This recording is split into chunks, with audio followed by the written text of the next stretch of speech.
Divine soul में आप सबका स्वागत है हमारे चैनल पे। आज का विषय है कृष्ण जन्माष्टमी, भगवान विष्णु का अष्टम अवतार। प्रभु क्यों बार बार धरती पर अवतार लेते हैं, उनके कौन सा प्रयोजन है? मगर जो सृष्टि का पालनहार है उनका तो कोई प्रयोजन है ही नहीं। प्रभु बार बार धरती पर जन्म लेते हैं हमारे लिए। जैसे भगवद गीता में प्रभु ने बोला, यदा यदा ही धर्मस्य ग्लानिर्भवति भारत अभुत्थानं धर्मस्य तदा मानं सृजंसिहं परित्राणाय साधूनां विनाशाय च धर्म संस्थापनार्थाय संभवामि युगे युगे।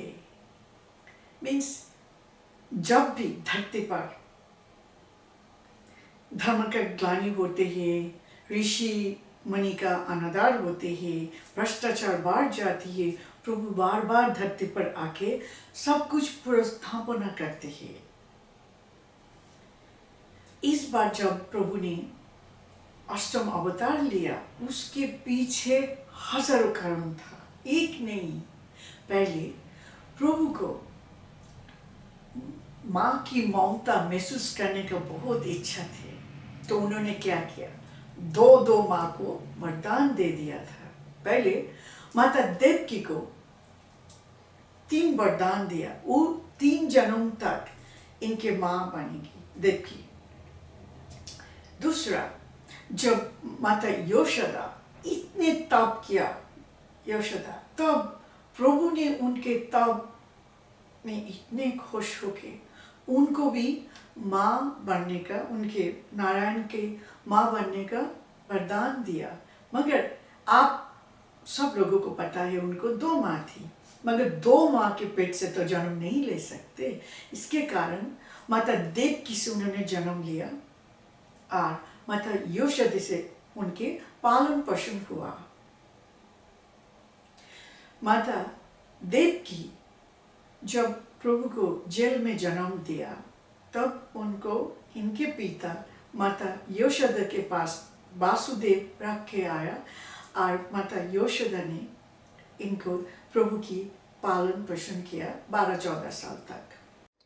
भगवान कृष्ण के इस जन्म में 2 माता पिता थे।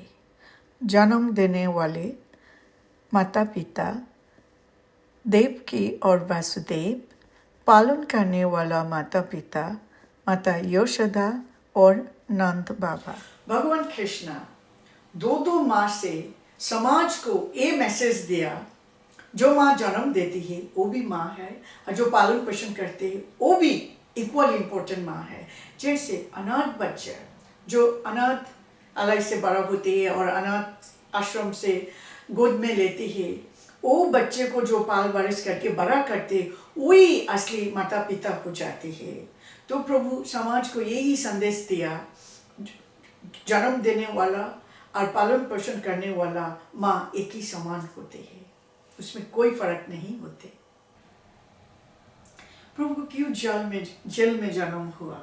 क्योंकि ये भी प्रभु का एक लीला था। प्रभु सिर्फ मामा कंस को मारने के लिए और द्रौपदी का साड़ी बढ़ाने के लिए, उनकी इज्जत बचाने के लिए धरती पर नहीं आया। जैसे मैंने बोला, प्रभु ये जन्म के पीछे बहुत सारा कारण थे, बहुत सारा। उन्होंने इतने सारा लीला किया ये जन्म में, जो हर एक स्क्रिप्चर में ये जन्म के बारे में ज़्यादा चर्चा है। प्रभु जी को जो और 7 जन्म थे, इतने सारा डिटेल्स में नहीं है जितना है प्रभु की कृष्ण अवतार में।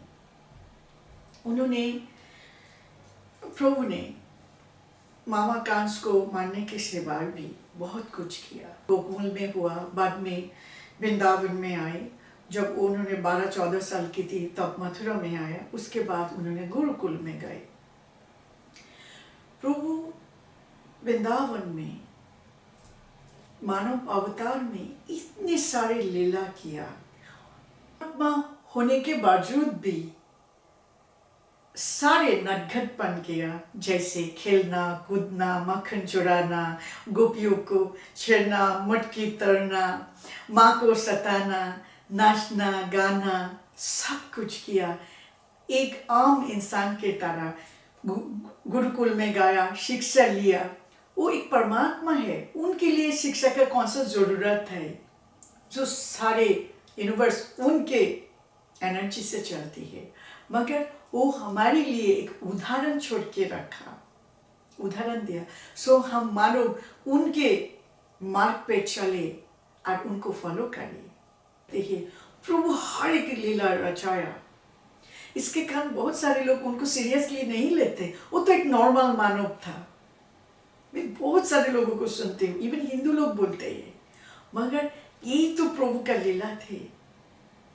प्रभु एक फुल ब्लोन मानव चरित्र प्ले किया उनके अष्टम अवतार में। प्रभु धरती में आके मामा कंस को मार दिया था 12-14 साल उम्र में। उसके बाद भगवान कृष्ण कितने सारा युद्ध किया, बहुत सारा राक्षस को मार दिया। उनके तीसरा कारण था, बहुत सारा ऋषि मुनि एक दूसरे को श्राप देके पशु बना दिया। जैसे वो कालिया नाग एक बहुत बड़ा ऋषि थे, और वो जो कौआ जो कथा सुनाते राम कथा, वो भी बहुत बड़ा एक ऋषि थे। सो एक कौआ जो एक बड़ा ऋषि थे, कालिया नाग को श्राप दिया था, और कालिया नाग ने कौआ को श्राप देके कौआ बना दिया था। नाग ने जो दो पेड़ था, बड़े पौधा, वो भी एक ऋषि के श्राप के कारण पेड़ पौधा बन गए थे। इसी तरह इतने सारा ऋषि मुनि के उद्धार करना था, उनको मुक्त करना था, ठीक है। बहुत सारा राक्षस को निपात कर दिया। सो राक्षस हमें आम इंसान को खा नहीं जाए, तो इसके कारण सारे राक्षस को प्रभु मिटा दिया। आपको पता है, आज से 50-60 मिलियन साल पहले डायनासोर होते थे, मगर वो डायनासोर आज नहीं है। इसके मतलब नहीं है ये डायनासोर का कहानी झूठा है, मनगढ़ंत कहानी है, क्योंकि जो 50-60 मिलियन ईयर्स अगो होते थे, आज नहीं है। इसका मतलब नहीं है ये झूठा है। इसी तरह हमारी धरती पर बहुत सारा बड़े बड़े राक्षस होते थे। इसके लंबाई 25-30 फुट लंबा होते थे। ये हम उनके सामने बहुत छोटा इंसान थे। वो राक्षस इंसान को खा जाते थे। ये कोई कहानी नहीं है। भगवान राम जब उनके रामायण अवतार में आए थे, बहुत सारा राक्षस को मार डाला। भगवान कृष्ण से 5300 साल पहले जब अवतार लिया, बहुत सारा राक्षस को धरती से मिटा दिया, वाइप आउट कर दिया। इसके कारण हम और नॉर्मल ऑर्डिनरी स्मॉल पीपल हम शांति से आज जी रहे हैं। हमारी राक्षस के लिए कोई डर नहीं है।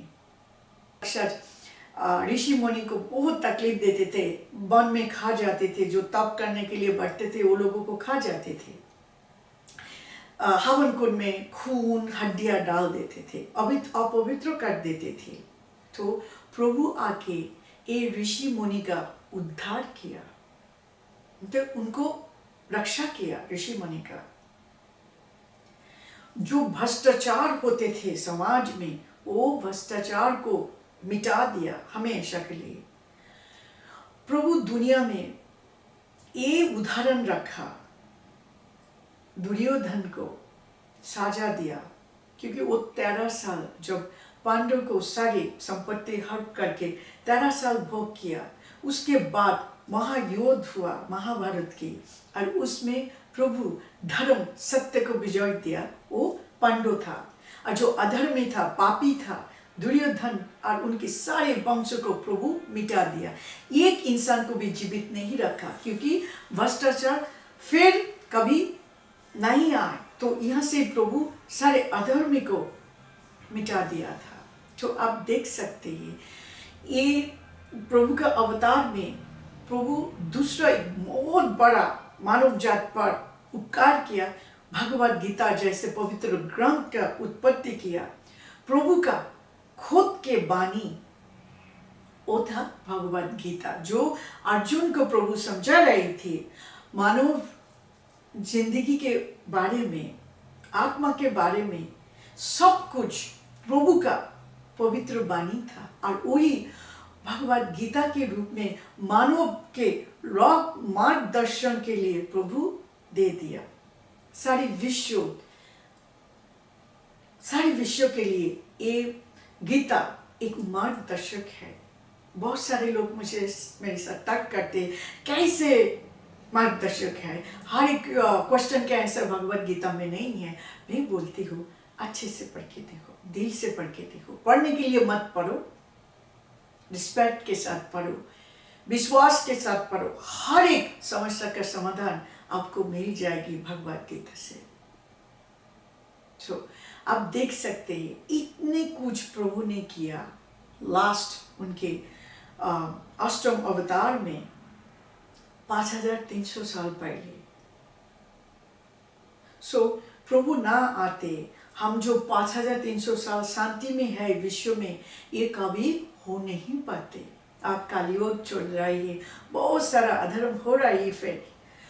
फिर प्रभु को धरती पर जन्म लेने का टाइम आ गया, फिर उनके नवम अवतार का टाइम आ गया, क्योंकि हमारी यहाँ पे बहुत सारा अधर्म भ्रष्टाचार फिर चालू हो गया। जब दुर्योधन को प्रभु ने दंड दिया, ये प्रभु ने एक अच्छे उदाहरण दिया सारे विश्व को, सारे मानव जाति को। पाप और अधर्म कभी जीत नहीं सकते, हमेशा सत्य और धर्म का विजय होते हैं। इसके कारण प्रभु पांडु को विजय शिखा माला इसके कारण दिया, क्योंकि वो सत्य और धर्म के पाठ पर थे। आप पाप करने के पहले 100 बार सोच लेना। आप सोचती हो इसी क्षण अब बच जाओगे, मगर रिमेंबर, आज से 13 साल बाद के बाद भी वो पाप के दंड आपको ही भुगतना पड़ेगा। इसके कारण अधर्म असत्य करने के पहले 100 बार सोच लो। ये आप दूसरों को हर्ट नहीं कर रही हो, खुद के लिए करता खुद रही हो, जिसमें आज काल परसों 12 साल पहले आपको वो गड्ढा में गिर जाओगे। इसके कारण कभी भी अधर्म के पाठ नहीं लेना। मैं ये आप लोगों को कहती हूँ, भगवान श्री कृष्ण भगवद गीता हमारी जिंदगी का मेन पर्पस है। आपकी जिंदगी में कुछ भी समस्या आ जाए, कुछ भी प्रॉब्लम आप फेस कर रहे हो, भक्ति से विश्वास से भगवद गीता पढ़ के देखो, आपकी सारे समस्या का समाधान मिल जाएगी। ऊपर से शायद आपको मोक्ष भी मिल जाएगी। भगवान की अवतार हमारे कल्याण के लिए होते हैं, सारे विश्व का कल्याण के लिए होते हैं। जब प्रभु ने ये अष्टम अवतार लिया, मैंने आपको डिस्क्राइब किया, इतने सारे प्रभु लीलाएं किया, इतने सारे समस्या के समाधान किया। प्रभु सिर्फ 1-2 रीजन के लिए धरती पर अवतार नहीं लेते हैं, बहुत सारे समस्या का समाधान करने के लिए ईश्वर सृष्टिकर्ता खुद ही जन्म लेती है और हमारी उद्धार करती है। आप लोगों को ये प्रभु के अष्टम अवतार के बारे में पता चल गया। आशा करती हूँ आपकी जिंदगी सुंदर, सहज, सरल, निर्मल हो और प्रभु आपको मोक्ष प्रदान करे। आप लोग अच्छा रहे, खुश रहे। God bless you.